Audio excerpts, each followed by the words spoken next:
A joke turned into something neither of us wanted to end. It started like all our ridiculous inside jokes did, with something neither of us meant seriously. We were sitting in his apartment, eating cold pizza out of the box because the delivery guy had apparently been in a hurry and forgot the garlic knots. Tyler was sprawled on the couch in his usual way, like he owned the place, which, to be fair, he did. One sock on, the other foot bare, hair still damp from a shower, and his phone buzzing every few minutes from some group chat I wasn't a part of. I don't know how it even came up. I think I made a crack about how couples post those soft pictures on Instagram. Matching hoodies, forehead kisses, that whole painfully curated intimacy. "You'd never survive dating me," Tyler said, wiping pizza grease on his sweatpants. "I'd smother you with affection. You'd get addicted." I laughed because that was the safe thing to do. "Addicted? To you? Please. You'd be the one begging for more." He smirked. "Oh yeah? Wanna test that theory? Let's just pretend we're dating. Just for the night. See who cracks first." It was stupid. It was juvenile. It was so perfectly us. We'd been friends for years, always flirting just enough to get under each other's skin, but never crossing whatever invisible line we'd drawn. Pretending to date sounded harmless. A joke. A dare. So I leaned in because if we were going to commit to this bit, I was going to win. "Fine. I'll even hold your hand." And just like that, something shifted. Tyler didn't flinch or make a face. He just looked down at my hand in his, like he was weighing the joke against something else. Then he squeezed. Not too hard. Not too soft. Just enough for me to notice my pulse picking up. It should have been nothing. We'd hugged before, sat too close on the couch before. This was just another casual contact in a history full of them. But that night, it didn't feel casual. It felt like leaning over the edge of something without knowing how far the drop was. We kept playing along. He asked if I wanted a drink, and I teased him about taking care of me. He brought me a glass of water anyway, sat down right next to me, his thigh warm against mine. He draped an arm over my shoulders like we were in some cheesy rom-com. The thing was, neither of us broke character. When the movie ended, we stayed like that, talking about nothing, laughing about dumb things. My head found his shoulder at some point, and instead of shoving me off, he tilted his head so it rested lightly against mine. "This is weird," I muttered at one point. "Yeah," he said softly, "but not bad weird." That should have been my cue to laugh it off, make some sarcastic comment, push him away. Instead, I stayed. I let my arm drift around his waist. I felt the rise and fall of his breathing and the occasional shift of his body as he adjusted, but he never moved away. By midnight, the joke had become something quieter.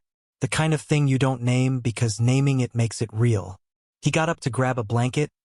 "You look cold," he said, though I wasn't. And when he came back, he didn't just toss it at me. He sat down again, pulled it over both of us, and made sure it was tucked in behind my back so no air could get through. That was when I realized I'd lost whatever game we thought we were playing. It wasn't about winning anymore. It was about not wanting the night to end. We stayed like that, both staring at the muted TV screen, not even really watching. My mind kept replaying all the times we'd brushed shoulders in the past, all the nights we'd sat in the same room but in different spaces. And I couldn't figure out why this was different, why this felt like the most dangerous and safest place I'd ever been. At some point, I must have drifted off, because the next thing I knew, it was morning. Sunlight was coming through the blinds in narrow stripes. The blanket was still around us. Tyler was still there, head leaning back against the couch, breathing slow. I didn't move right away. I just watched him. The way his hair had fallen across his forehead. The way his lips parted slightly with each breath. He looked peaceful. And I thought, if I don't say anything, maybe this can happen again. But of course, mornings have a way of making the night before seem less certain. When he finally stirred, blinking at the light, I braced for him to crack a joke. To say something like, "Guess I win," or "Hope you enjoyed your free trial." Instead, he just smiled. Small, sleepy, almost shy. "Morning," he said. "Morning," I echoed. He didn't move his arm from where it was still around me. I didn't move mine from his waist. We just sat there in the quiet, and I wondered if he was thinking the same thing I was, that maybe, just maybe, we'd stumbled into something we couldn't undo. The thing about pretending is, sometimes your heart doesn't get the memo. That morning felt like walking a tightrope. Every word, every glance balanced between the safety of friendship and the free fall of something more. Tyler eventually stood, stretching, his t-shirt riding up just enough to make me look away before I got caught staring. He padded toward the kitchen, bare feet silent on the hardwood. "You want coffee?" he called over his shoulder. "Yeah," I said, trying to sound casual, like we hadn't just spent the night wrapped around each other. Like I wasn't overanalyzing the fact that he hadn't pulled away even once. When I joined him in the kitchen, the smell of fresh coffee filling the air, he was leaning against the counter, 2 mugs in front of him. He slid one toward me without a word. His hair was sticking up in about 6 different directions, and there was a faint crease on his cheek from the couch cushion. It was domestic in a way that scared me. Not because it was bad, because it felt too good, too easy. Like this was how it was supposed to be all along. We drank in silence for a while. Normally, our mornings after sleepovers were noisy. Tyler talking about a song he'd found, me complaining about his taste in cereal, both of us filling the air so there was no room for anything heavier. But that morning, it was different. I set my mug down. "So, about last night." Tyler's head snapped up. For a second, I thought I saw something flicker in his eyes. Fear? Hope? Yeah. I mean, I shrugged, pretending like the words didn't feel too big in my mouth. "We were just joking around, right?" He nodded slowly, but it wasn't the kind of nod that settled things. "Right? A joke." We both knew it wasn't. I left his apartment an hour later, pretending my chest didn't feel too tight, pretending I didn't keep replaying the warmth of his arm around me. For the next few days, neither of us brought it up. We texted about normal things, memes, TV shows, random thoughts in the middle of the day. But underneath, I could feel it. A new current pulling us somewhere we hadn't gone before. Then Friday came. We were at his place again because we were always at his place. He was sprawled on the couch, same as before, scrolling through his phone. I dropped onto the other end, tossing a pillow at him. "You're in my spot," I said. "It's my couch," he said without looking up. I don't know why I did it. Maybe to break the tension. Maybe because I wanted to see if last weekend had been a fluke. But I slid over and tucked myself against his side. Just like before. He froze for half a second. Then, like it was the most natural thing in the world, his arm came around me. No jokes this time. No pretending. We stayed like that through an entire movie, not saying much. At one point, my head shifted, and my cheek was against his chest. I could hear his heartbeat. I could feel the steady rhythm of his breathing. And I thought, if this is still a joke, I don't ever want the punchline. Around midnight, he got up to grab a blanket. Again. "You're cold," he said, same as last time. I wasn't. But I didn't correct him. He draped it over us, tucking it in behind my back like before. Only this time, his hand stayed there warm, steady, almost like it was holding me in place. The movie ended. We didn't move. "Tyler," I said quietly. "Yeah. What are we doing?" He looked at me for a long time, his expression unreadable. Then he smiled, not the teasing kind, but something softer. "I don't know," he said, "but I don't want to stop." The truth was, neither did I. We didn't talk much more that night, but something had shifted again. Deeper this time, like we'd both silently agreed we were past pretending. At some point, I stretched out along the couch and he shifted too, until we were lying there together under the blanket. His arm was under my head, his other hand resting against my side. It was casual in the way people call the ocean calm, before the tide pulls you in. I could feel the warmth of him everywhere we touched, which was most places. I tried to focus on the TV, but my mind kept drifting, wondering if he could feel how fast my heart was beating, wondering if his was doing the same.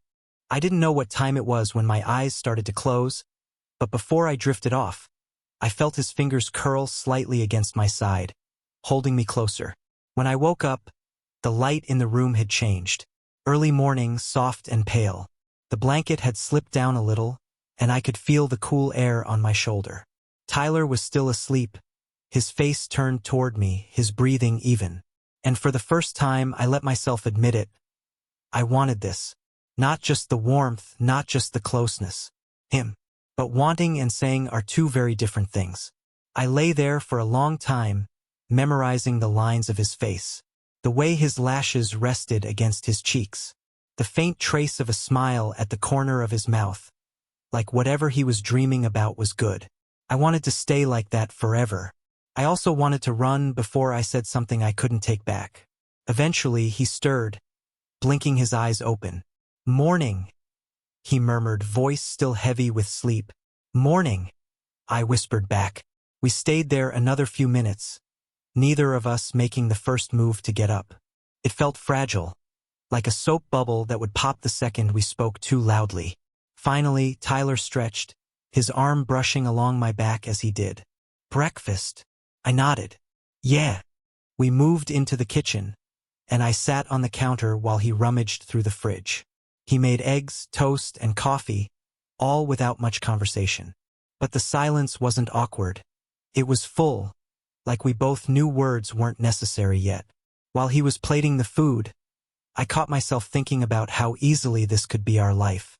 Lazy mornings, coffee, quiet smiles, the kind of domestic comfort people spend years building. And then I realized we were still calling this a joke. But jokes aren't supposed to feel like home. The rest of the weekend passed in a blur of small moments. Him handing me a mug of coffee with that same soft smile. Me catching his gaze lingering on me a little too long. Both of us inventing excuses to sit too close, to brush hands when passing something, to keep the air between us charged but unspoken.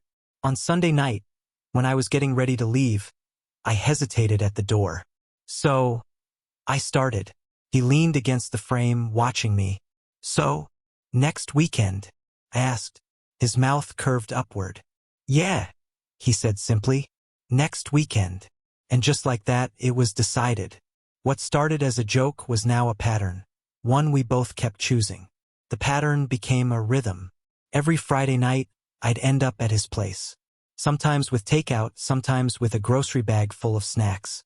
We never said it out loud, but we both knew how the night would end, on the couch under that same blanket, with his arm around me like it belonged there. It wasn't always movies. Sometimes we'd play video games, our elbows knocking together when things got competitive. Sometimes we'd just talk about work, about people we used to know, about dumb hypotheticals that would spiral into laughter until we were breathless. But the end of the night was always the same. Close, warm, quiet. And with each weekend, the pretending faded. The touches lingered longer. His fingers would trace lazy patterns along my arm, or my hand would rest on his chest just to feel his heartbeat. It was no longer part of the bit. It was just what we did. One night, maybe a month into this, whatever it was, I showed up late. I'd had a rough week. Long hours, bad sleep, the kind of exhaustion that sits in your bones. I figured we'd just hang out for a while, maybe crash early. When I walked in, he was already in sweatpants and a hoodie, the blanket draped over the couch.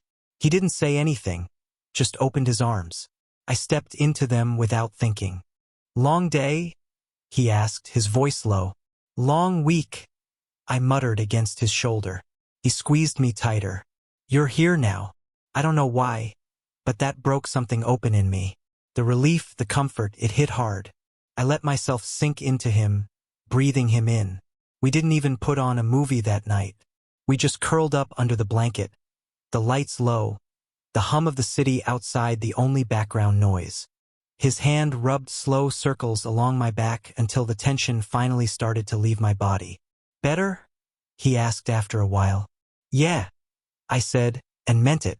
But here's the thing, comfort is dangerous. It makes you brave in small, almost unnoticeable ways.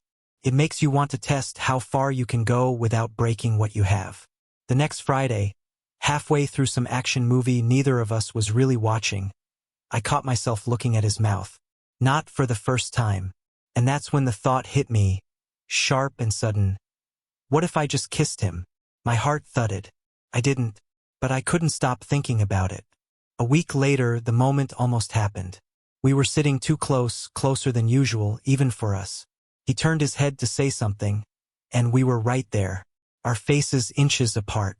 His eyes flicked to my lips for the briefest second before he looked away, like maybe he was having the same thought.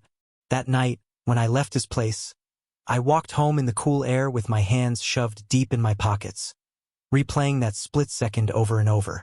If we were still pretending, it was starting to feel like the most dangerous game I'd ever played, because I was starting to think that neither of us actually wanted to stop.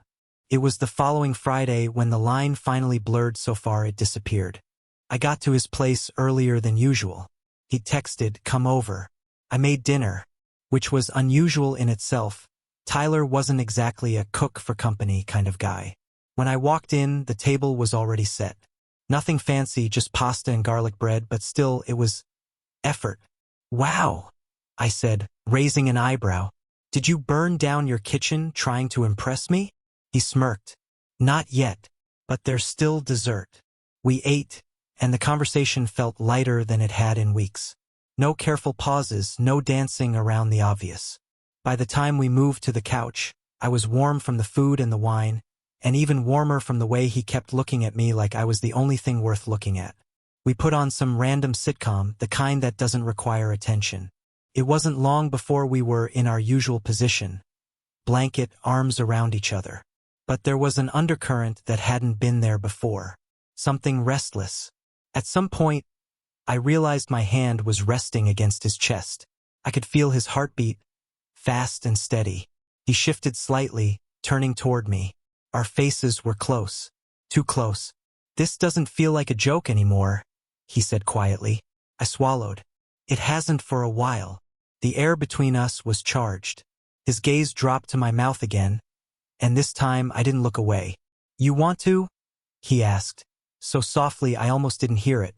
"Yes," I said, before I could think better of it. And then he kissed me. It wasn't rushed or messy. It was careful, deliberate, like he'd been waiting for permission, and now that he had it, he was going to make sure I knew exactly how much he wanted this. I kissed him back, my hand curling in his hoodie, pulling him closer. The blanket slipped off our shoulders. Forgotten. When we finally pulled apart, he kept his forehead against mine. "Well," he murmured, "guess we can't call it a joke anymore." I smiled, my heart still racing. Good. We sat there for a long time after that, kissing in the quiet, hands wandering in tentative, unhurried ways. It felt like coming home to a place I didn't know I'd been missing. Eventually, we ended up lying down, tangled together under the blanket. His thumb traced slow patterns over the back of my hand. "I don't want this to end," he said. "It doesn't have to," I replied. That night, we fell asleep in each other's arms. No pretending. No games. Just us, finally admitting what we'd been circling around for weeks. And in the morning, when I woke up to the soft light filtering in and the steady rhythm of his breathing, I realized something simple and certain. The best thing I'd ever stumbled into started with a joke we never wanted to end.